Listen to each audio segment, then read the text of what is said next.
Friends, legal and social awareness के इस खास एपिसोड में आप सभी का बहुत बहुत स्वागत है। मैं करीम अहमद सिद्दीकी एडवोकेट। जैसा कि आप देख रहे हैं मीडिया के माध्यम से कि पिछले करीब 2 हफ्तों से देश की वो तमाम विमेन रेसलर्स, महिला पहलवान जिन्होंने ओलंपिक और कॉमनवेल्थ जैसे राष्ट्रीय और अंतर्राष्ट्रीय स्तर के खेलों में देश के लिए मेडल जीत चुकी हैं, पूरी दुनिया में अपने देश भारत का नाम रोशन कर चुकी हैं, 2 हफ्तों से दिल्ली के जंतर मंतर पे धरने पे बैठी हुई हैं। और धरने पे क्यों बैठी हुई हैं?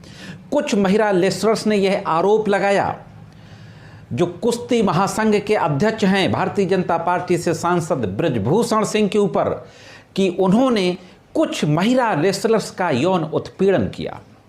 साथियों, आज मैं बात करने जा रहा हूं कि इस मामले में दिल्ली पुलिस के द्वारा किस तरीके से कानून की धज्जियां उड़ाई गई। हाँ दोस्तों, एक एक कानून आपके सामने आज मैं डिस्कस करूंगा और बताऊंगा कि इन अपराधों में कानून क्या कहता है, एफआईआर दर्ज करने के संबंध में कानून क्या कहता है, और एफआईआर दर्ज होने के बाद फिर किस तरीके से काम आगे होगा उस पर कानून क्या कहता है। बहुत ही बारीकी से और बहुत ही ब्रीफ में इस बारे में आज मैं आपको बताऊंगा। बहुत ही महत्वपूर्ण जानकारी है, तो जुड़े रहें आखिरी तक। देखते हैं कि इस संबंध में संपूर्ण जानकारी क्या है। साथियों, जैसा कि आप अखबारों और टीवी के माध्यम से देख रहे हैं कि कुछ महिला रेसलर्स के द्वारा, जो कुश्ती महासंघ के जो अध्यक्ष हैं ब्रजभूषण सिंह सांसद महोदय, उनके विरुद्ध एक शिकायती प्रार्थना पत्र देते हुए यौन उत्पीड़न का आरोप लगाया जाता है और दिल्ली पुलिस एफआईआर नहीं लिखती है।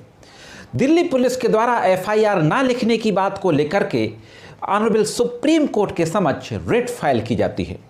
सुप्रीम कोर्ट के द्वारा दिल्ली पुलिस को नोटिस जारी किया जाता है।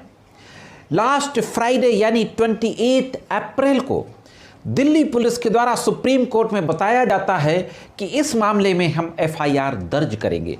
सुप्रीम कोर्ट के द्वारा कहा जाता है कि आज ही एफआईआर दर्ज की जाए। तो 28 अप्रैल को फाइनली इस मामले में 2 एफआईआर ब्रजभूषण सिंह के खिलाफ दर्ज कर ली जाती हैं। एक एफआईआर पॉक्सो से रिलेटेड है, जो नाबालिग बच्चियों का जो यौन उत्पीड़न की शिकायतें होती हैं उनमें पॉक्सो एक्ट लगता है। 2012 में prevention from sexual offence of children ये कानून बना था। तब से नाबालिग बच्चियों के साथ अगर किसी भी तरीके का यौन दुर्व्यवहार होता है तो पॉक्सो एक्ट के तहत भी एफआईआर दर्ज कराई जाती है। अब सबसे पहले हम ये देखते हैं कि एफआईआर के बारे में कानून क्या कहता है।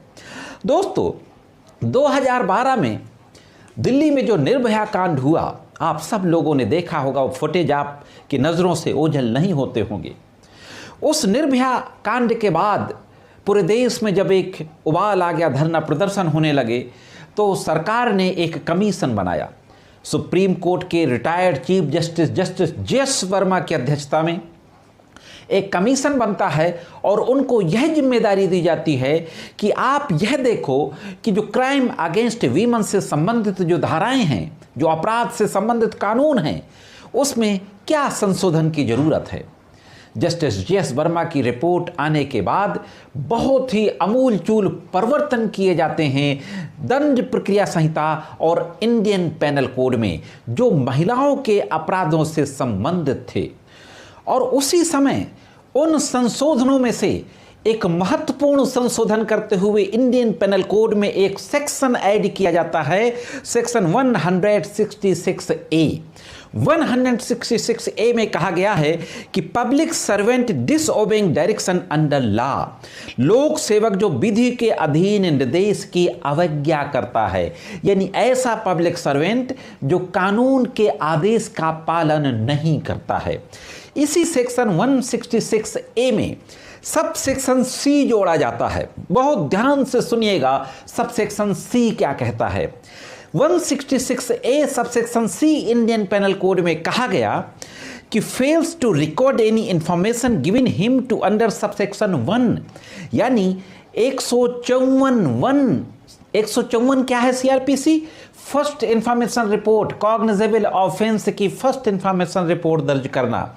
यानी 154 सीआरपीसी के तहत कोई भी संज्ञेय अपराध की एफआईआर दर्ज कराई जाती है।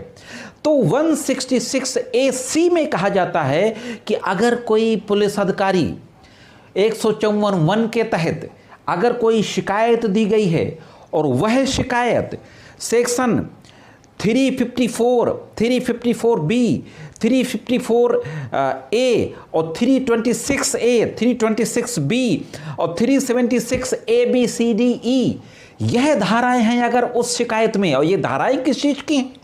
ये धाराएं महिला के साथ छेड़छाड़ करना, महिला के ऊपर तेजाब फेंकना या रेप जैसी घटनाओं को अंजाम देना, रेप और गैंग रेप, ये तमाम तरीके की घटना, या महिला को निर्वस्त्र करना, यानी किसी भी तरीके का अगर यौन हिंसा होती है तो उससे रिलेटेड ये सारी धाराएं हैं इंडियन पेनल कोड की। तो 166A(C) में यह प्रोविजन बनाया जाता है कि अगर कोई पुलिस ऑफिसर इन धाराओं में फर्स्ट इंफॉर्मेशन रिपोर्ट 154(1) के तहत दर्ज करने में असफल हो जाता है तो यह एक कॉग्निजेबल ऑफेंस होगा। हाँ दोस्तों, shall be punished with rigorous imprisonment for a term which shall not be less than 6 months but which may extend to 2 years and shall also liable to fine, जिसमें 6 महीने तक की सजा हो सकती है, 6 महीने से कम नहीं होगी, और 2 साल तक उस सजा को बढ़ाया जा सकता है।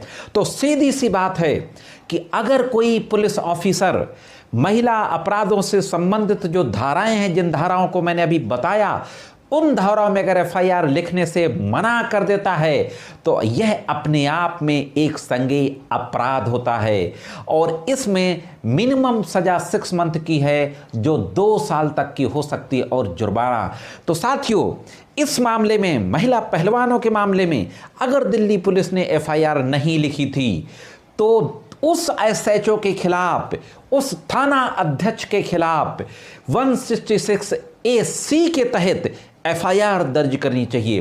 पुलिस की हायर अथॉरिटी को एफआईआर दर्ज करना चाहिए। मैं तो हैरान हूं कि सुप्रीम कोर्ट के द्वारा आदेश क्यों नहीं दिया गया कि संबंधित थाने के एसएचओ के खिलाफ 166A(C) इंडियन पेनल कोड में एफआईआर दर्ज की जाए। साथियों, एफआईआर तो दर्ज हो जाती है 28 अप्रैल 2023 को। अब एफआईआर दर्ज होने के बाद 164 के बारे में कानून क्या कहता है, इस पर भी एक नज़र डाल लेते हैं। दोस्तों, मैं आपको बता दूं कि कहीं पर भी जब किसी महिला के साथ कोई अपराध होता है, महिला के साथ किसी भी तरीके का अपराध हो, बलात्कार का अपराध हो, यौन हिंसा का अपराध हो, छेड़छाड़ का अपराध हो, या उसके अपहरण का अपराध हो, छोटी बच्ची हो या कोई बड़ी महिला हो, तो ऐसे मामलों में एफआईआर दर्ज होने के बाद जो अगला कदम होता है वह यह होता है कि इन्वेस्टिगेटिंग ऑफिसर के द्वारा तुरंत इन्वेस्टिगेशन शुरू होने के बाद उसका मेडिकल कराया जाता है, और इसके बाद तुरंत सेक्शन 164 सीआरपीसी के तहत मजिस्ट्रेट के समक्ष उसका स्टेटमेंट रिकॉर्ड कराया जाता है। दोस्तों, 164 में एक धारा और जोड़ी जाती है, सब सेक्शन 5A, 164 का सब सेक्शन 5A, और सब सेक्शन 5A में यह क्लियर कट मेंशन कर दिया जाता है कि जैसे ही पुलिस की नोटिस में आता है कहीं पर अगर किसी महिला के साथ किसी भी तरीके की यौन हिंसा हुई है तो एज सून एज पॉसिबल, जितना जल्दी हो सकेगा, पुलिस की नोटिस में आने के तुरंत बाद उस महिला का मजिस्ट्रेट के समक्ष 164 के तहत बयान दर्ज कराया जाएगा। दोस्तों, आज जबकि मैं वीडियो शूट कर रहा हूं 4 मई को, तो आज मैंने देखा जो प्रेस कॉन्फ्रेंस की गई महिला पहलवानों के द्वारा, यह कहा जा रहा है कि अभी तक जो पीड़ित महिलाएं हैं उनका 164 का बयान दर्ज नहीं कराया गया मजिस्ट्रेट के समक्ष। लगभग 1 हफ्ते से ज़्यादा हो गया एफआईआर रजिस्टर्ड हुए, इसके बावजूद भी इन्वेस्टिगेटिंग ऑफिसर के द्वारा मजिस्ट्रेट के समक्ष किसी भी पीड़िता का 164 का बयान रिकॉर्ड ना कराना भी पूरी तरीके से कानून की अवहेलना है।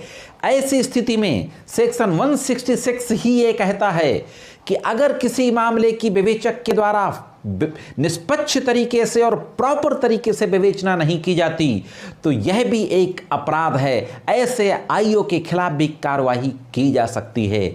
तो साथियों, इस पूरे मामले में दिल्ली पुलिस के द्वारा पूरी तरीके से क्रिमिनल प्रोसीजर कोड और इंडियन पेनल कोड के जो प्रोविजंस हैं उनकी धज्जियां उड़ाई गई हैं। दोस्तों, मैं समझता हूं कि यह जानकारी आपके जरूर काम आएगी और इस वीडियो के माध्यम से मैं देश की उन तमाम न्यायिक एजेंसियों से कहना चाहूँगा, न्यायपालिका से कहना चाहूँगा कि ऐसे पुलिस अधिकारियों के खिलाफ सू मोटो कॉग्निजेंस से लेकर स्ट्रिक्ट ऑर्डर करना चाहिए, नहीं तो कानून का राज समाप्त हो जाएगा।